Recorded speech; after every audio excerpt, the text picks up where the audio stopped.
Hello, everybody, and welcome to 3D6 Charge, a podcast about competitive Warhammer 40k, the state of the game and community news. We are streaming live on Twitch every Monday night at 7:30 p.m. Eastern, where you can like, subscribe, smash a squig or something. I'm your host, Chris Vo. Joining me tonight is Kevin Lieb. I do not smash squigs. And Benjamin Rubenstein. Hey, everyone. So big news is we got a courtesy of a Goonhammer. We got a big sneak peek of what the new secondaries are going to look like, along with like a idea of what primaries are going to look like. But before we hop into that, we did get a very interesting rule spoiler from Warhammer community about the new Genestealer Cults Codex, and that is Crossfire rule. Have you guys read about this? I have. What are your thoughts? I've recently acquired a GSC army, although I've played GSC a fair amount without actually owning the army. This rule excites me. This rule is very interesting. It's very different from what GSC were doing before, but it has some really cool implications. So what's the layman's explanation of what Crossfire does? So Crossfire is a keyword. Some of your units will have it, and some of them will not. It's unclear why we're going to go, but we do know, at least from the pictures, if the pictures are accurate. And again, it's a spoiler article. We all know that Tau Overwatch is different in 9th edition, as evidenced by the spoiler article. So, you got to take anything that GW puts on their site with a grain of salt, because sometimes it's just straight up wrong. But it looks like they're going to go pretty wide with what gets the Crossfire keyword. They showed some infantry units. They also showed a vehicle. I believe it was a Talon Ridge Runner. Yeah, it's a Ridge Runner. And the way Crossfire works is when one of your units shoots, if it hits an enemy unit, or I think it has to be within a foot, if it hits an enemy unit with 5 or more attacks that have damage characteristic of 1, or a single attack with a damage characteristic other than 1, that unit has a Crossfire token, which means that your other units get +1 to hit it. This is great. They have the Crossfire keyword, right? Yes, your other Crossfire units have +1 to hit, which is great. My first unit with like 5 dudes with hand flamers shoot, I get 5 hits. I don't even have to hurt you. And now my last cannons are +1 to hit you off my Ridge Runners, or whatever thing I'm doing. And there's a +1 to wound thing too, right? Yes. So +1 to hit is pretty easy to get. You're like, all right, I got you. I hit you with 5 times with 1 unit. Boom, +1. That's neat. Where things get very interesting is if I am within line of sight of another friendly unit with Crossfire, and I can draw a line through 2 of my Crossfire units that goes through you, and you have the exposed token on you. I'm also +1 to wound. The Crossfire token goes on you, and then you are exposed, quote unquote. I think you were for if you're drawing a line through yourself for one unit to another, just like the picture that's being shown right. So basically, you're trying to flank people. You're trying to get GSC units on either side of an enemy unit and just hit them from both sides. Now, for most armies, this rule will be like fairly bad because it's kind of hard to get your stuff behind your opponent's stuff. For GSC, it's kind of trivial to get your things behind your opponent's models. They've always had really wonky rules for how they're allowed to move. We'll see if they get to bring those back. The classic was they were able to deep strike outside of 3 instead of outside of 9 with a strat, and if that returns, then it's going to be extraordinarily difficult to prevent your opponent from just crossfiring wherever they want. So that kind of makes crossfiring really interesting. Going back to those units of hand flamers, 5 hand flamers can turn it on, but 20 hand flamers with +1 to wound can kind of just kill anything. Yeah, and getting those units to behind the enemy's unit is very trivial with GSC. Even if you didn't have those stratagems, how many points is a unit of Adelan Jackals? 50 points. They move 14 inches. 55. Yeah, 55 points. Yep.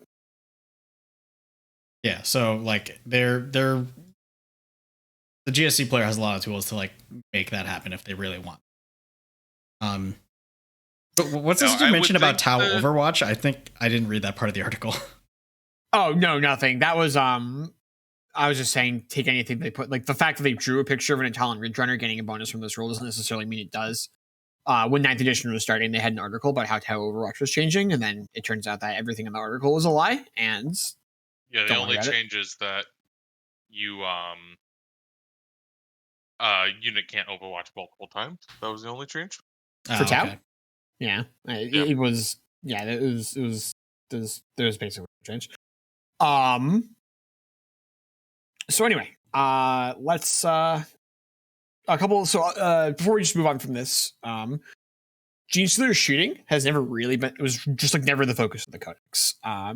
They had some interesting builds where they took a bunch of like their smaller vehicles and could put like a bunch of las cans on them. They could get like because they're just like really efficient, but they had very few rules that like actually made their shooting interesting.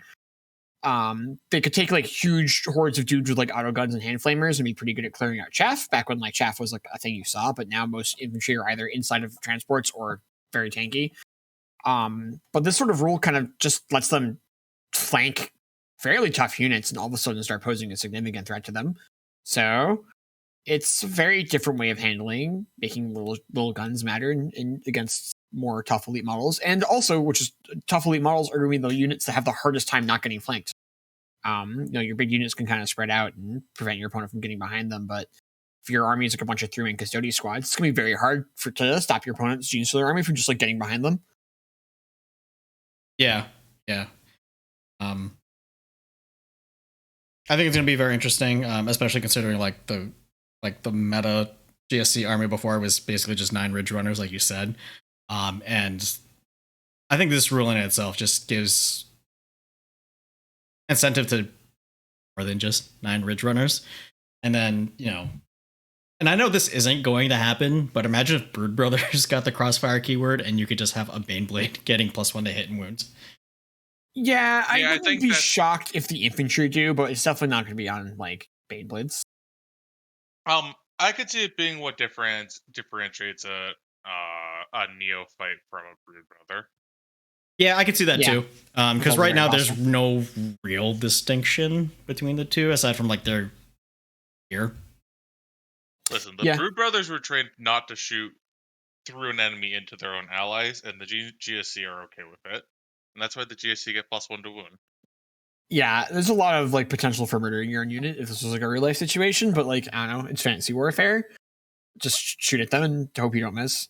Yeah, and then like I think the one spicy part is you can pay 15 points to make a crossfire unit like always getting that +1 to hit and wound. Yeah, I believe if your opponent model has been crossfired upon, you don't actually need to have them be exposed. You just get the exposed bonus. Yeah, this is like the GSC, like Legion Command or Chapter Command bonuses. And I guess I'm just gonna get like ambush bonuses or who knows titles. I can imagine there will be like one well-pointed crossfire unit that is just gonna be like a deep strike bomb. 20 dudes with hand flamers. Yeah. Like I find I struggle to imagine a situation where 22 with the hand flamers is not just like the thing that this goes on. Maybe GWs learn the lesson with 20-man squads and like our unit sizes are going to go back down to 10, but I doubt it. We're still going to go to 20. They reverse learned it with AdMech, so yeah. But yeah, this is a neat change. I'm looking forward to it. I am curious. I suspect GSC is still just going to be like a fighting army.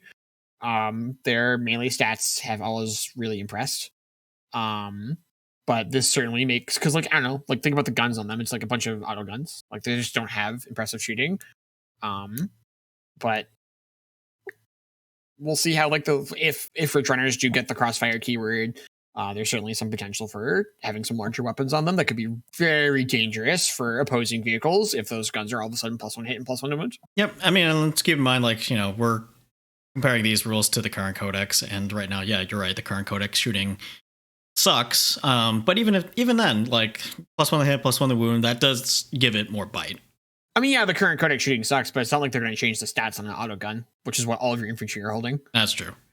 Like, but that does change. Like, not that a bolt gun's a great gun, but like, it does change an auto gun to like a bolt gun held by a Space Marine with a +1 to hit, +1 to wound. Like, that's kind of what the math becomes. And it's like, yeah, bolt guns are bad when you put them on 18-point models, but on a 5-point model, a bolt gun's like pretty reasonable. Yeah, could be. Shall we tackle our big discussion, our big topic? Yes, the big topic. So new GT book is coming soon, GT 2022, and I mean, this year's GT book was kind of a dud in that like really nothing changed aside from like a handful of secondaries. The missions themselves didn't change at all. But this new book is looking to shake things up quite a bit. Yeah, I think it almost feels to me like GW wanted to release a points update midway through the year, but they didn't want to release a new mission pack. So they like said they were releasing a new mission pack, but really just sold a book for new points. Yeah, which is why, you know, if you had the GT 2020 book, there was no reason to buy the 21 book, as long as you had like a post-it note or two. But this book, not to shill for GW, but you know, this one's actually worth it. You would actually want to buy this one. So I think what we should do is we should go through all the secondary changes, and then we could talk about how the missions have changed as well. Now, how important secondaries are might shift around a little bit. It might be more important, might be less important, where Kevin and I are a little unsure how it's going to be. But I think it's best to talk about the secondaries, because it's still at the end of the day, if you can score a bunch of 15s on your secondaries, you're going to win. It's true today. It's probably true after this thing drops. You know, who got better from, like, which armies are happy about these changes, which armies are sad about these changes. And then go on to the 2 primary missions that they have revealed and talk about how those might impact the game. Are you guys cool with that order? Yep. So luckily with the secondaries, with like basically just one of them in each category got changed. So let's start with like Battlefield Supremacy. Stranglehold didn't change. Behind enemy lines didn't change. Engage in all fronts. You still score 2 points for having units in 3 quarters, or 3 points for having them in all 4 quarters. But you either have to have 3 models in the unit. That unit has to be a vehicle, or it has to be a monster. So no more, you know, Calexis Assassin scoring you engage in all fronts. No more Lictor scoring you engage in all fronts. Yeah, this one's interesting to me because Stranglehold was already the go-to for most armies. Like, Engage wasn't particularly popular because Engage basically asks you to have models in 2 places that you're not particularly comfortable in having, and then Stranglehold is asking you to put models in usually on you're already holding 2 objectives, or you're probably losing most missions. And then Stranglehold's usually on most missions just asking you to hold a 3rd at the end of your turn. Yep. That, frankly, if you're not holding it, means your opponent's holding it, you're losing. Yeah, and like half of the missions you need to be holding 3 anyway to score 10 points. Yeah, so Stranglehold's being not nerfed and Engage in all fronts being nerfed is kind of a head scratcher to me, because like the more I play, the more I'm like, I want to take Stranglehold. Like, I don't want to take Engage. If I'm taking Engage, something's probably wrong, because Engage is asking me to like put things in corners, and Stranglehold's like, hold the objectives, which also score points, by the way, and also prevent your opponent from scoring points. Like, most missions, by taking Stranglehold, doesn't actually change what you're playing. Like, you needed to do that anyway.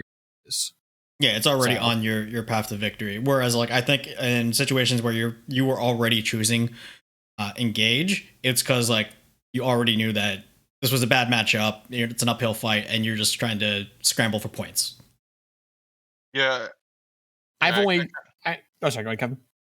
I kind of feel like taking Engage is acknowledging you're losing. I only take Engage on like 4 objective maps where there's only one of them in your deployment zone, and taking Strangle is saying I'm holding the 2 center objectives every turn, and that's like super ambitious. And even then, I usually try to avoid taking Engage because like that's not particularly good. And also sometimes I just still take Strangle on those missions because you just gotta do it. Robin Chat is saying Engage feels fine for freebooters. What do you feel about that? I feel like, yeah, so like if like the orc freebooters shoot you off the table army is still a thing, they're certainly more capable of scoring Engage on all 4 turns of the game and then getting all their primary in the last 3 than they would be to try and get Stranglehold starting on turn 1. Yeah, because I mean, like, you've still got the Docket Jet being able to fly anywhere. You still got the Commandos. You still got the Storm Boys. Wildly unhealthy. Yeah, which is like wildly unhealthy game. But you know, that army might actually be interested in taking Engage, I guess. But also, this change doesn't really affect that army because that army is like mono vehicles. So this thing is, so let's start with the armies like this change actually hurts. It hurts Tyranids, right? So like Tyranids are really into lictors just being great for every objective, and now lictors are not good for engagement. That being said, they can just take strangleholds. And then the other faction that I think gets hit the most by this would be like Custodies, because they actually have like these 3-man squads that they take. Not you kill a dude out of that squad. They can't. You kill one dude and you're like, all right, that squad's not eligible for engagement anymore. Yeah, so that one hurts Custodies a lot. So we know Sisters, they haven't like directly confirmed it, but like we're pretty sure Sisters can be included in Talon's list. So like you might like have to take Sisters in order to play these, or Custodians could get like special rules where they're counted as like 4 models for the purposes of doing mission with secondaries. Sisters of Silence, it feels like they're trying to push to taking Sisters of Silence, like their purgation squads, as your troops choices, and then having other custodians and your elites and fast attacks, which like thematically makes a little sense. But I think that would be an interesting way of getting around that. It's also a big nerf to all of our like 2-man action units that you see a lot of, like Death Cult Assassins, Crusaders, and Marine Veterans. What's the Necron? Vetch Squads. What's the Necron one? The Crypto-Thralls. Yeah, the Crypto-Thralls. Now Crusaders and Death Cult Assassins can actually just like go to 5-man squads. Like you just like put more dudes in the unit and like make them 3, so you can still just engage them if that's a thing you really want to do. But like Crypto-Thralls, can veterans go to 3-man, or is the veterans just like veterans can go like 10-man? Yeah. Well, it's a different unit type, right? Or can the company veterans like the company veterans can go to 10. It's just like okay, you could so take just, like, 2. Company veterans might be capped at 5. Sure, but you could just like put a 3rd dude in if that's like the thing you really want. Right. All right, so yeah, this change is weird, but I also don't think it's super impactful. Like I wasn't taking engage that often, but also this change is so narrow. I don't know that it really changes the situations where I would be taking engage anyway. And like Dreadforce said in chat, I think freebooters are probably the only faction left that are like interested in consistently taking it, and it doesn't affect them. Like they're still just perfectly happy to be like, yeah, my airplanes can engage, woo, or my buggies can engage rather. Company veterans go up to 5, and if you're going to 5 and at that point, take a tactical or assault intercessor squad. You'd only really take it for the 3-man, even though that's kind of super just doing that. Yeah. Sorry, go ahead, Kevin. I almost like taking what's their name? Dude with sniper rifles, Primaries. Scouts. Oh, the Eliminators. Nope. Eliminators are 75 points. They forward deploy and they have okay guns. And yeah, but they suffer from the same problem as custodian guard squads. You kill one guy, they're worthless to you now. At least these are units I was mostly talking about. People like would outflank them and then bring them on for like free engage on turn 3. Yeah, and the snipers at least like can get a turn of shooting and then like can pop away into the fair enough into the guerrilla tactics. You're playing Space Marines, you can just take Stranglehold and charge assault vets at your opponent's objectives. Yep. True. All right, moving on. No Mercy, no Respite. To the last, it's exactly the same. It's still probably just going to be the most popular. Everyone's going to take it. Grind them down. Also no change. It's going to continue to be probably the second most popular. And then No Prisoners. This one has been switched up. So it's based on the total wounds for non-vehicles, non-characters that you kill, just like it always was. But now there's a bonus point for killing between 50 and 99 wounds, and 2 bonus points for killing 100 or more. So it used to be you kill 100 wounds, you get 10. Now you kill 100 wounds, you get 12. So it's a little bit better. This is a buff, not a nerf. So expect this to see a little bit more often.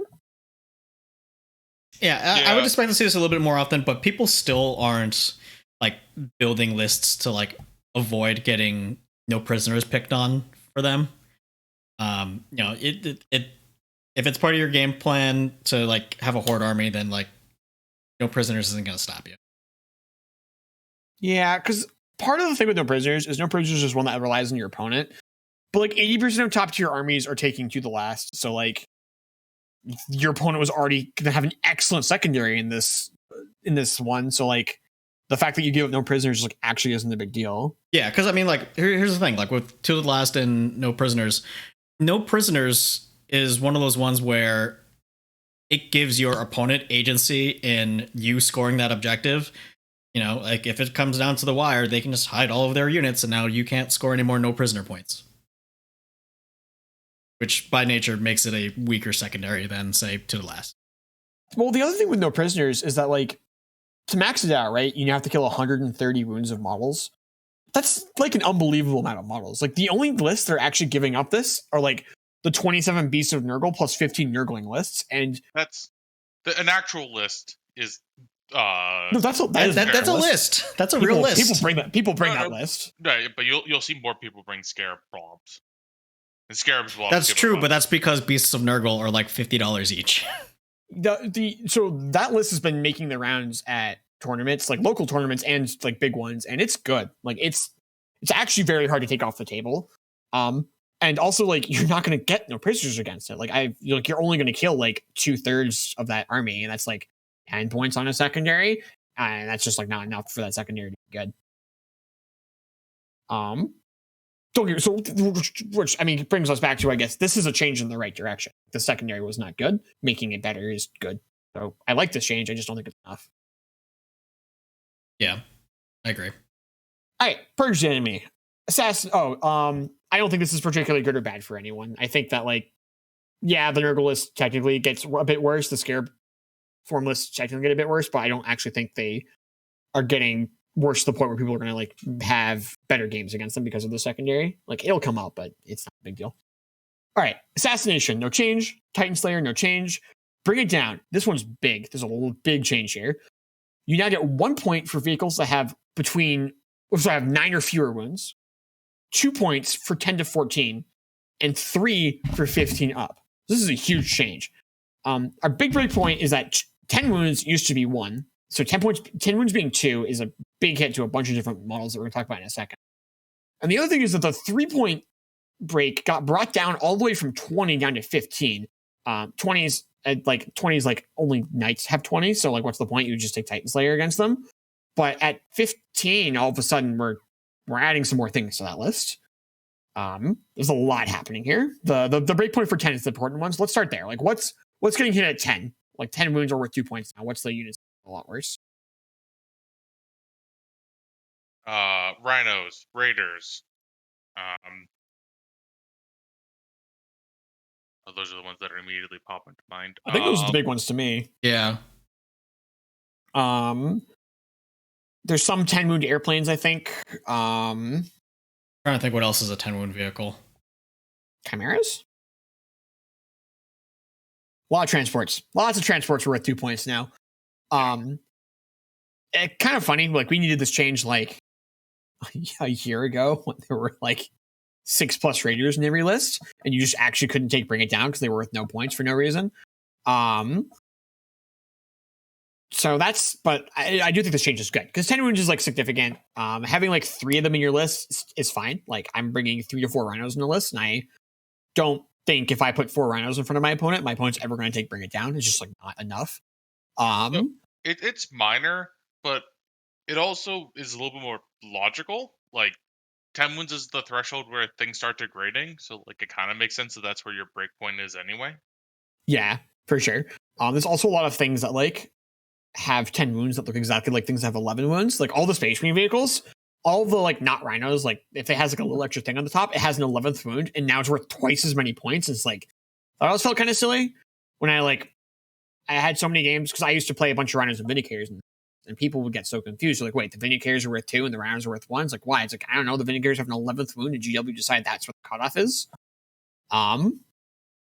And like, it just felt very weird. Like it was a strange cutoff. 10 feels a lot more natural. I agree. Are there any current lists that get like wildly worse because of this? I don't think so. Thousand Suns, Rhino Rush. Yeah, but they bring like 4. Like, are you Bring It Down because you get 8 points if you kill all 4 of your opponent's transports? I don't think so. No, you're not. I think the answer is none, because the Drakari Menace has switched to a different Drakari Menace that does not include Raiders anymore. Yeah, but it's a good stopgap if in case something like that comes back. Like, yep. The other big drop rate is now 15 wounds is the breakpoint for being worth 3. This is conveniently 1 wound more than every single viable Custodes vehicle has, so they're still only worth 2. It's also the exact wound count that the Arvarna has, so it was so close, and it will still remain unplayable. It was never playable. I don't think that changes the playability of the Arvana. But. Correct. The Arvana was never good. This also means Land Raiders are even less viable now. Correct. You know what I actually think? I actually think this means there might be a big points drop coming up for Land Raiders, the next chapter approved. I don't know. You'd have to drop it to like be damn near free for make the Land Raider enticing. Yeah, how much a Horse Heresy Land Raider costs? No? Are we talking real dollars or points? Points. Also, approximately in real dollars. 250. 180. Yeah, okay, that makes sense. Vehicles are a lot weird in that game, though. But yeah, they're not weird. They're just 7th edition. Yeah, they're weird. I hypothesized that Land Raiders are going to come down a fair amount because this GW has been like trying to make them good, and they haven't yet. And this makes them worse. So I think we just could see them come more points off of them. Does this affect Tyranids at all? It affects like the higher duels, but the higher duels were kind of on their way out anyway. Yeah, higher duels.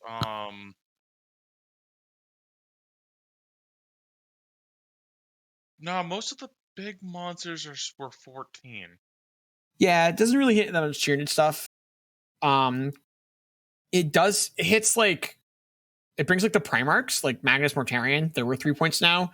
If there's ever like a vehicle spam list that included them, that's kind of significant. Other what's the other 16? Killrigs. Killrigs are now worth 3 points, and that's pretty real because they were 16 wins if I remember correctly. Yeah, I 16 wins. So they are now worth 3 points, and given the orc lists tend to be pretty vehicle heavy, I think this is just like another reason I don't want to play with Killrigs if I'm an orc player, but we'll see. It might still just be fine. But I think Killrigs is the biggest loser from this change, but I could be wrong. I think Death Guard came out pretty well from this change. Your vehicles are already all worth 2, so whatever. Yeah, well, I mean, the bloat drones are still worth 1 because they're right at that cutoff at 9 points. Yeah. So, dodge that bullet. Contemptors, still 9 wounds. The only thing that really changes it is, again, Mortarion being worth 3 points now. But he's not really played that much in the Death Guard list anyway, so I don't... So it doesn't really actually affect, the Death Guard meta. All right, so get wrecked Killrigs and hypothetical Dark Eldar lists that existed a year ago. Or 5 months ago, rather. All right, Shadow Operations. Raise the banners, no change. Deploy teleport homers. This one's big. This now completes at the end of your turn if you do it with a troops battlefield role unit. Yeah. So that's this is the one where you have to do it in your opponent's deployment zone. Or is it within some number of inches of your opponent's deployment line, if I remember correctly? Wholly within 12 inches. So it's if you're within 12 inches of your opponent's deployment zone, wholly within, you get 2 points. If you're within your opponent's deployment zone, you get 4 points. Gotcha. And you used to complete at the beginning of your next turn, which was a joke because you'd be like, these 5 dudes are going to deploy teleport homers. And then they would get hit with the full wrath of every custodian your opponent had on the table. Because you could just shoot them off and just not let them do the action. So now they can just appear and they're we're done, we got points, and then they can die. As a GSC player, this excites me because, man, imagine attempting to screen out a 3-inch deep strike in your own deployment zone, and every time you fail, your opponent just scores 4 points. Oh, that's gonna feel so bad. It's gonna feel so good, Chris. It's gonna be so good. I think so. Ravenwing, do they have bike troops? I'm remembering that correctly? Nope. They have bikes with obstac, but they're not actually troops. Okay. So forget everything I just... You know who does have bike troops, though? Who? Are you going to say GSC again? Deathwatch. No, Deathwatch. Oh, right. There's stupid kill teams. Well, they're not bikes. They're infantry. Wink. You're right. They are bikes that can phase through walls. So this change is because neat. they're infantry. They just go through the windows. It's easy. So this change is excellent for, I think it's only really Deathwatch and GSC that are like really losing their minds over it. With maybe some sisters lists being interested in it now as no, all their deep striking stuff isn't troops. Yeah, it's just Death Guard and GSC. But man, Death Guard and GSC are really excited about this. Sorry, Deathwatch. Deathwatch and GSC are really excited about this change. There's a lot happening there. And I think this is going to be really good for them. It's hard to say. So this secondary has also never been pickable. The secondary has just always been like complete garbage. I've seen way too many people pick it. It does. I've never seen someone score points on the secondary, like actually ever. Have you, Kevin? No, I've never seen anybody actually pick it. So that's no, I've never seen someone pick it. I've seen someone take investigate signals. I've never seen someone pick. I've had people pick deploy teleperformers against me before, and just it feels bad because like, am I supposed to tell you that you can't do that? Like, but yeah, no, it's like actually viable now, and this makes it a lot more interesting. All right, we're gonna have some more changes in this one. Retrieve Nakbund data. So Rod is already gone. It is now RND. So we'll have to figure out how we're gonna pronounce that one. R&D. All right, it can be attempted by an infantry or a biker. So now characters and characters and character bikers can also still do it. Same normal limitations. So you can have to be more than 6 from any other table quarter. And at the end of your turn, you roll a d6. You subtract 1 if the unit performing it is a troops. If you roll less than or equal to the number of models in the unit, the action is completed. And then it's 4, 8, 12 for 2, 3, and 4 table quarters. So your characters are allowed to try it. But you have a 1 in 6 chance of it actually happening. Yeah. Except for multi-character models like Sigismund, not Sigismund, Ghosts. Grimaldus and like Celestine. Grimaldus has like a 2/3 chance, and Celestine's 50-50. This is interesting. It's or when they put drones in units, drones become part of the unit that you bring them with. Nah, drones are gonna get the biker keyword. It's gonna be great. Yes. This is a nerf and a buff. So the buff is bikers can do it, and the nerf is if you have less than 6 models and you're not troops, or less than 5 models and you are troops, you could just like fail the action. And given that you have to do it in 4 corners and you can only do it once per turn, if you fail the action twice, you've now just started losing. So this is sort of the same list of people that got hit by the engaged in all fronts change, except that engaged in all fronts is a thing that no one ever takes. So this one's like real. Like, so again, lictors are, I think, the most egregious examples of models that could just like always get engage off no matter what. Their base sizes are completely tiny. Tyranids are a fairly killing army that force you to come out and engage with them, otherwise they're just going to walk away with all the points. It becomes very hard to outfit like just completely screen out your back line and stop like a single lictor from just appearing and rotting in your back line. Well, now they just can't. So, or they'll fail 5 out of 6 times. Upside is anything with bikes is a lot more interested in getting actions done now. So Raven Wing's really good at this. GSC have excellent bikes. They're super cheap. Black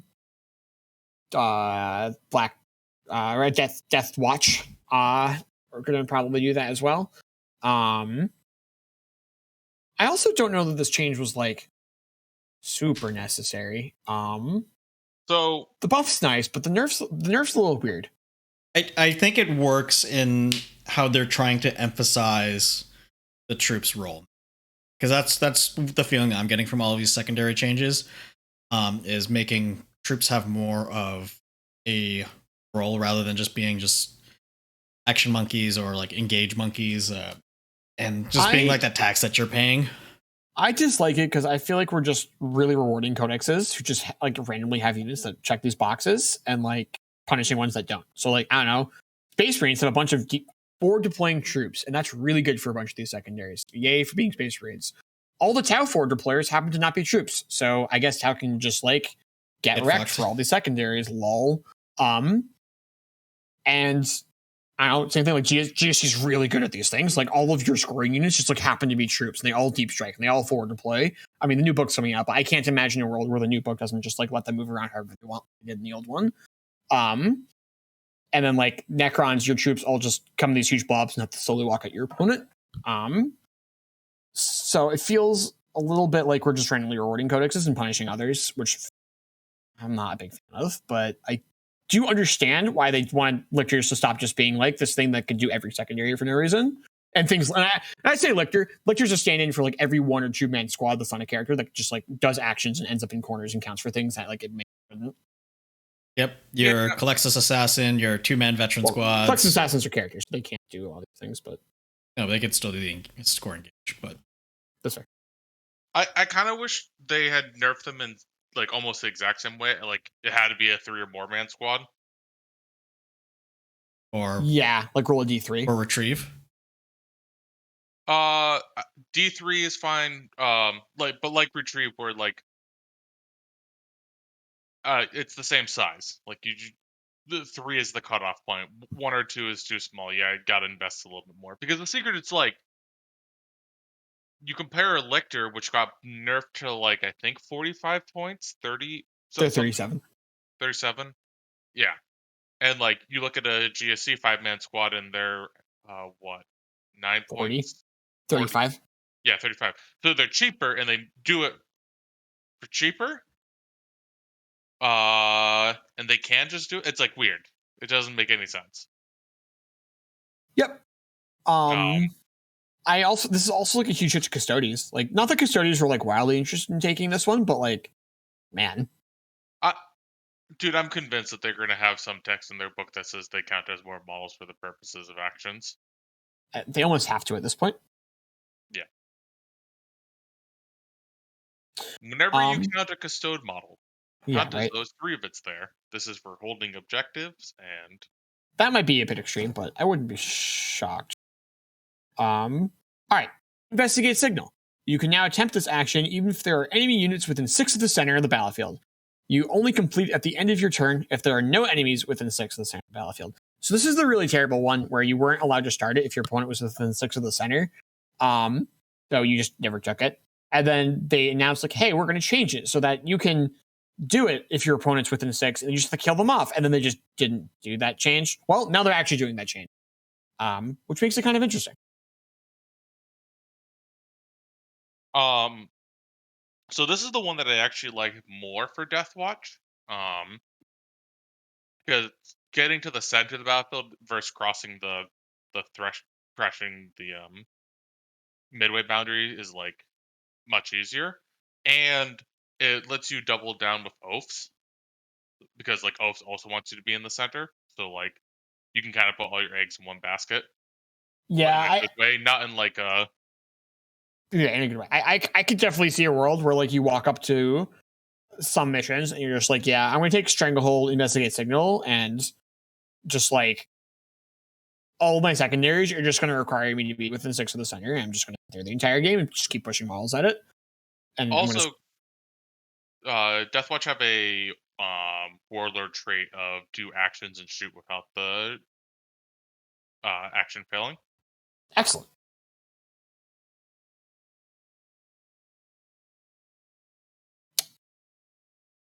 So, and I've always been the big fan of the big Tumbalumba squad, all the Gravis all the time.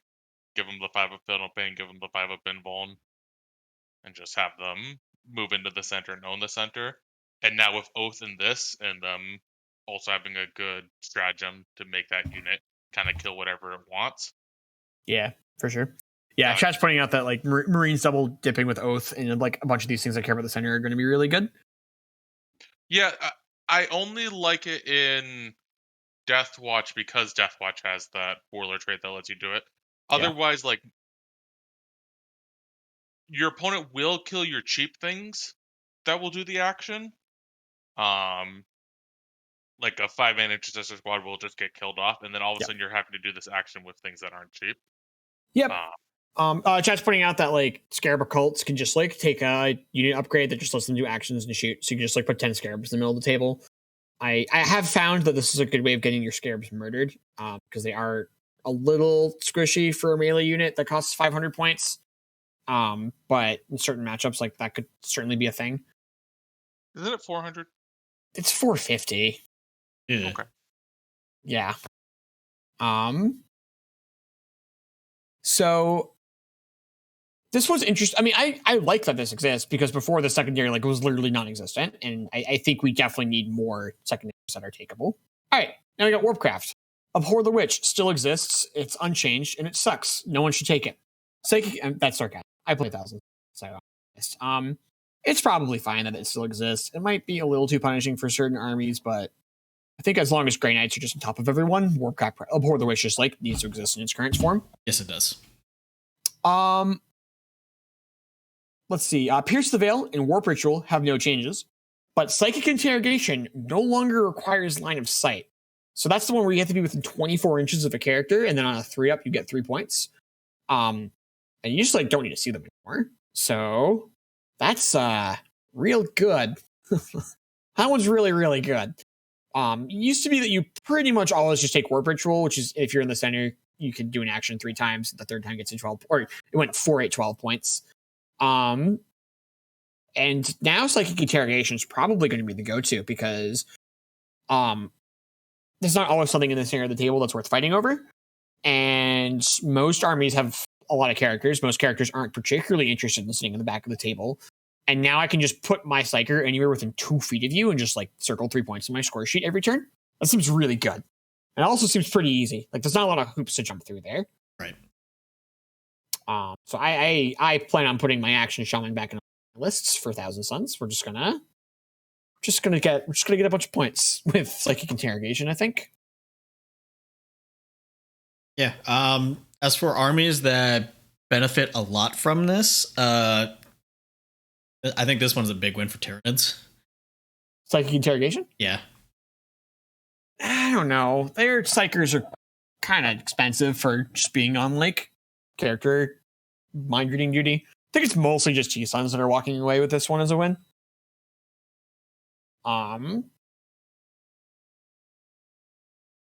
Most of the Tyranid Psychers are like not particularly interested in walking out into the middle of the table and then giving up their other stuff, like their other psychic powers.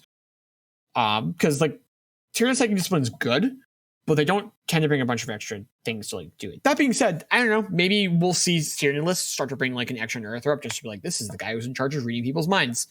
Yeah, I mean, like every that's time certainly a thing that could happen. Every time I've gone against Tyranids, my opponents brought a Neurothrop just for mind reading duties, and it's worked out pretty well for him. It's hard to do that sometimes though, because there are certain matchups that are just like I have infinite Deny the Witches, like Sisters or like Grey Knights or 1,000 Suns, where you're just like, yeah, we're just gonna like be rolling dice against you every time you try and take a psychic action. Which makes most of the Warcraft secondaries just like very bad for armies that don't have the ability to consistently push through undeniable powers, which is to say 1,000 Suns. So I found most of the Warcraft secondaries just to be bad unless you're playing 1,000 Suns or Grey Knights, because your Warcraft power needs to be denied 4 times to actually stop it.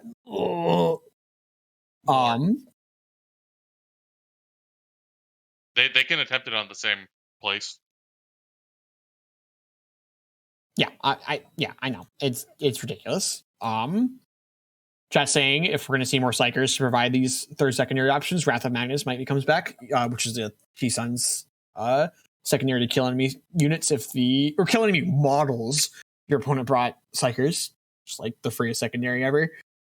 Yeah, for sure. People start bringing Psychers to like do that. It'd be great. Yeah. So that is the secondary. So for the most part, this is some shakeups. I don't know that things are like wildly different. How do you guys feel?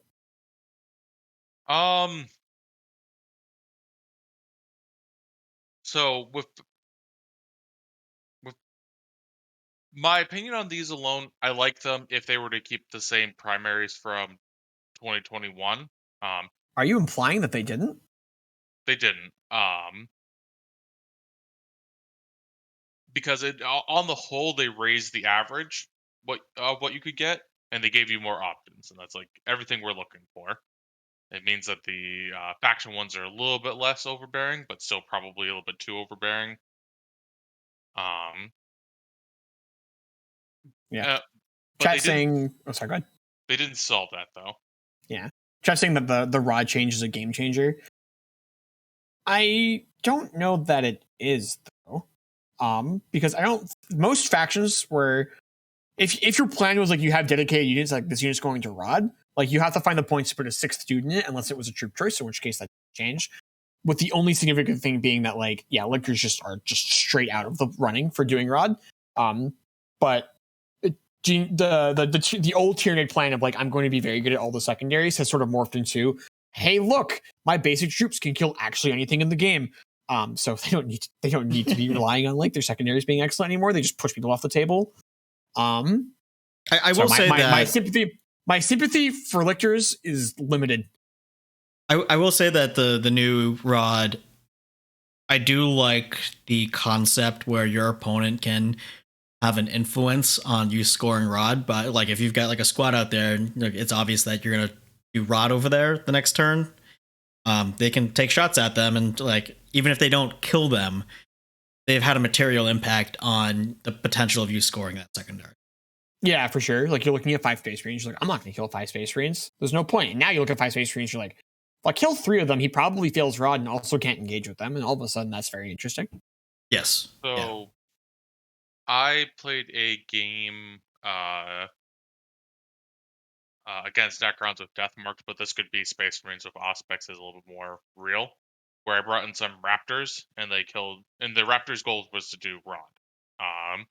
And I killed, and 3 of the Raptors died to Auspex, and now that would mean that they failed. They could have very easily failed this action where before they would have guaranteed it. So it makes having Auspex more important because That's like true. if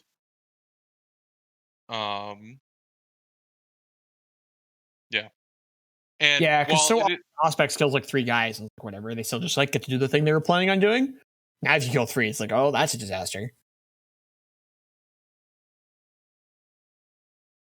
Yeah, it does bump up the importance of Auspex. And like I said, like I just like the opportunities, the tactical decisions that it opens up to the opposing player. Yeah. Because yeah, you think about we kind of like new rod for GSE. Or GSE can still play new rod well, what we were saying, but like GSE generally kind of forces your opponent to like play in weird ways. And as I was saying, the Auspex, like that squad will just die. Like you can't just like guarantee it. Now you have to like double down. Also, Auspex is at the end of the reinforcement, so you'd have to declare your beginning of rod at the same time. It's all a mess. It's on that one. So the active player chooses the order that things happen. So you'd be like, all right, you Auspex, and then I'll rod. So if you put 2 units down, you like shoot at 1, the other one's rodding. Yeah, but then you have to put 2 units down to prevent it. It's great. Yeah, you put 2 down, they're like, nah, I'm good. Go ahead and rod. You've wasted one of your deep trick units. So as let's Kevin alluded to, let's talk about the new primaries. So previously, as you all probably know, primaries were, scored at 5, 10, 15, with 15 being the max. So depending on, what the mission is, if it's hold 1, hold 2, or hold 2, hold 3, now we're looking at scoring 4, 8, and 12. That primary. And you may ask, what happened to the other 3 points? Well, all those garbage mission-specific secondaries that everyone hated and nobody ever took because for the most part they were bad, they are now part of the primary. That's where you get your 3 extra points now. So Ben and I have started calling those bonus points because they're kind of like secondaries, but secondaries is already a thing. They're just it's because of like the ITC bonus points from a couple seasons ago. Where the missions have like a bonus thing you can do for a bonus point. Like that's just here's some other hoop to jump through for some points. Before we get too far into this, so far the only thing we have for these are things that GW put out, and while you would think that would mean that they're like guaranteed to be locked in, I've already kind of noticed a few gaps in them and changes I expect to be coming. We'll get to those in a little bit, but just note that like there's a real chance that these aren't the final product for the missions we actually see, and anything we talk about could be a little bit off or change. Yep. So the 2 bonus points they've spoiled so far are there's one that is basically the old version of you have like the mission where you have like the vital objective in your own deployment zone. And you got 3 points. Same deal. Your opponent picks this time. I believe your opponent picks one of the objectives. But it's still just like on your side of the table, so whatever. And you have to hold it at the end of each of your turns for 3 points. So super easy. The other one is kill points. You get 1 point per unit you kill, up to 3 points per turn. Couple things here. So you can score them as of now. You can score these on the first turn, which means that you can get up to 15 points. And some of them are like fairly easy to do, like hold an objective in your deployment zone. Like you're just going to get 15 points. Which then means to max your primary, you no longer need to ever hold 3 or hold more. You can just be like, if it's a hold 1, hold 2 mission, you can hold 2 for 4 turns. And that's 40 points. And then you have your bonus points and you've done it. Nope, that math's off. It's not 40 points, it's 30 points. But then 15 points is 45. So yeah, you've done it. And the point is though that like these make it, for the ones that they're super easy, these make it very easy to max the primary. And because they're also sort of available to both players, the nature of the old primary was that you needed to hold, at some point during the game, you needed to be holding more to max your primary, which oftentimes meant that at some point your opponent starting their turn with only like a 5-pointer. So when someone won the primary, the other person just like wasn't winning the primary. So if there was ever a primary swing, that usually just meant the game was over. But now it's fairly easy to conceive of situations where everyone's just walking away from the game with max primary points, and the whole thing is just on secondaries. Yeah. Which is where my opinion from earlier comes in, where like I'm happier that they're closer, but the secondaries are closer. But it does actually mean that like small 3-point edge Grey Knights might get over another faction could just be the game every single time. Yeah, like the mission where it's like, all right, hold 2, hold 3, and hold 1 in your deployment zone. Like, okay, so if I hold the 2 that are in my deployment zone every turn, I've maxed the primary. And if you hold the 2 in your deployment zone every turn, you've maxed the primary. And you're playing Grey Knights, so you're going to max a psychic secondary. You're going to max, engage null fronts because all of your units can teleport. And you're going to max to the last because your Grandmaster on foot and your Grandmaster, Nemesis, Dreadnought Armor, and Caliber Drago are just like going to not walk at me. And now the game's over. Like, I can't, like, unless like I now have to throw my entire army at one of your objectives in order to make you score a 4 on your primary at some point. And if that's my game plan, like I've also now probably killed my whole army in order to like make you lose 3 points, and I've probably lost it some other way. And this is assuming that like I'm scoring a bunch of like 14s on my second. Like if I'm just like not playing an army that has an excellent secondary plan and like I'm getting a 10 somewhere, like I've lost, and I've lost by like a heinous margin. Yeah. It's actually worse than that, Ben, because let's say you take them off the objective once. Well, that means they only need to get hold more once to come back. Yeah. So, especially if they're like going second, where you still they're just gonna get the 12. Yeah. Yeah. So actually, can we talk about it too for real quick? Like this also makes going second a lot less impactful on these missions. Because like, yeah, going second is great, you're gonna get a 12, but like if everyone's maxing, going second is just like not a big deal. I actually think I disagree with that, because if I'm going second, if I bump you off of one of your objectives once, it is you don't get that free turn of just getting 15 that the person going second does. Okay, that's fair. Sorry, or getting 12. Sorry, it'll be a while until I get the. Yeah, it's gonna take us all a while. Let's go from 15 to 12 for sure. Now I also want to say that I hypothesize that yes, these missions are, you're just going to max them out. I hypothesize that there are going to be missions that have very bad bonuses. Like the bonuses are going to be like hold an objective in no man's land that your opponent indicates at the beginning of your turn, or like kill enemy characters, or like something stupid that your opponent can just like stop you from doing. And then all of a sudden, the primary is way harder to score. Like if you hold more for 3 turns, like you still haven't maxed it. Yeah. Like, and all of a sudden now, like the primary is like very difficult to score. So you can just like crush your opponent on the primary because like, yeah, you held 3 you held more for 3 turns and then held 2 for your last turn. And then like your opponent only ever held 2. Like, well, all of a sudden you're way up on the primary. No one ever scored the bonus. And like, this really matters. Of course, this is all predicated on the idea that there's not some like artificial cap. Like there's a real chance that they're just like, you can get 15 points for the bonus and 30 points for your actual primary. And like after that, it doesn't matter. And then like everything's in the next sort of mission kind of can't exist anymore. But I doubt they'll do that. But yeah, who knows? Like that could just be the thing that they do.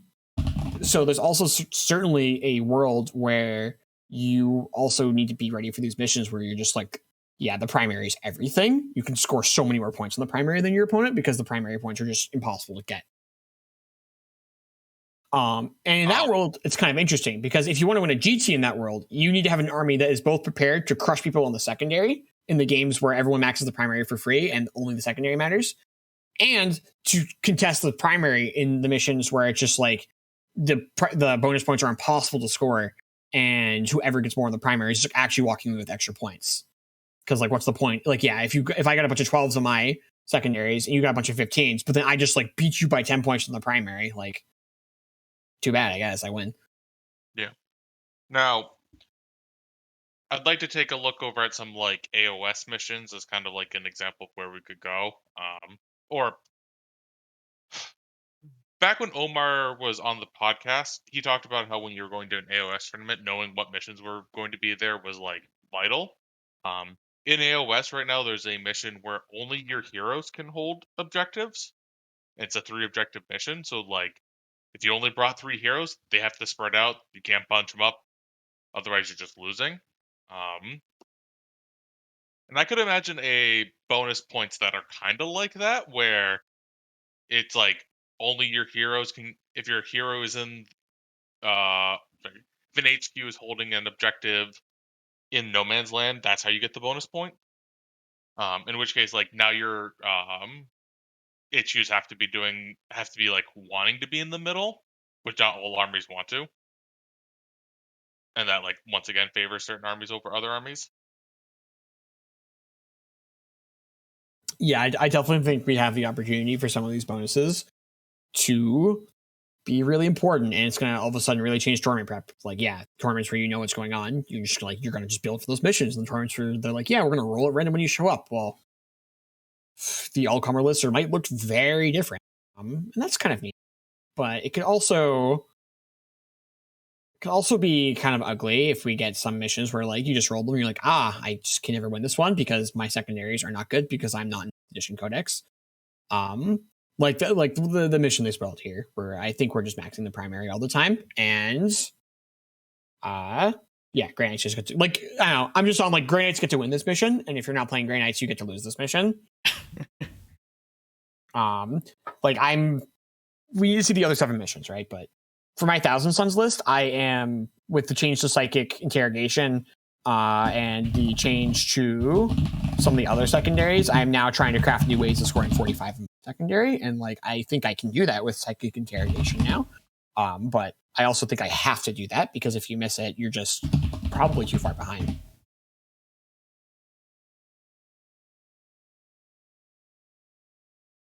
So overall, how are you guys feeling about this? Good or bad? Is this a good change for the game, or should we have just kept the old missions and the old secondaries?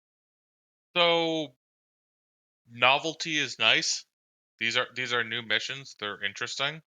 So even if they end up being not perfect, I'm glad that we're just getting different missions after a year and a half.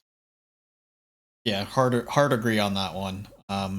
Especially after the dud that was the last generation pack.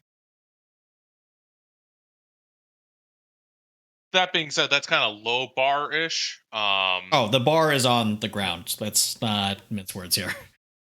I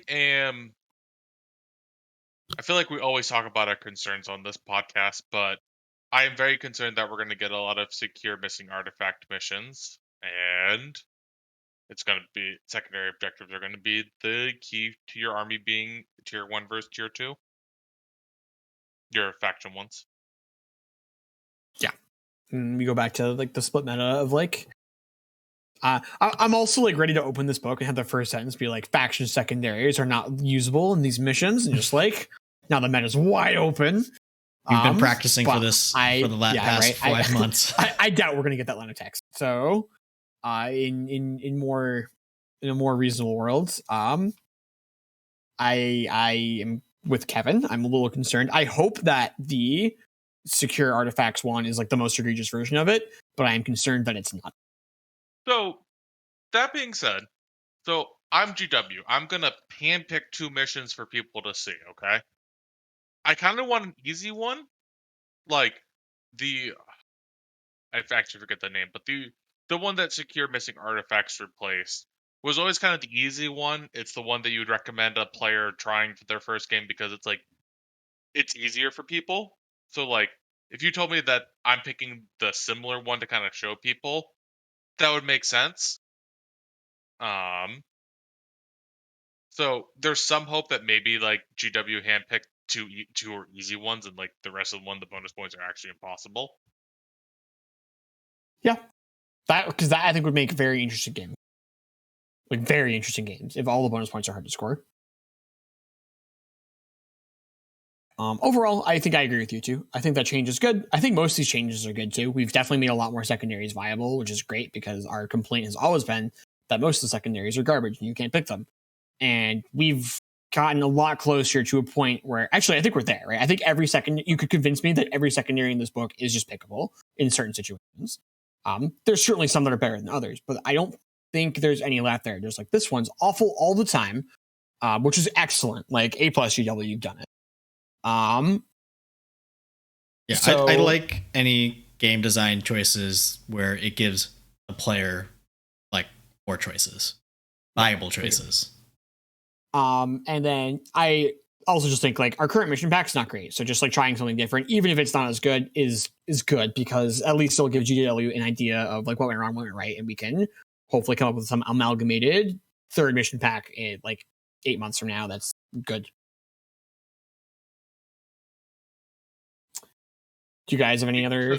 Oh, sorry, go ahead. So what you're saying is you're going to build your Thousand Suns army to build some pierce some veils.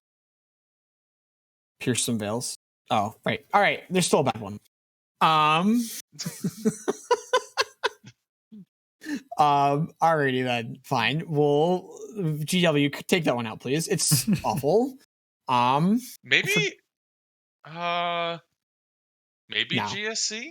No, I'm never using my Magnuses to pierce the veil when I could be using them to give like my entire army +1 attack and +1 strength or whatever that superpower is. That's it. Yeah. Okay. What if diabolic strength just worked on your whole unit?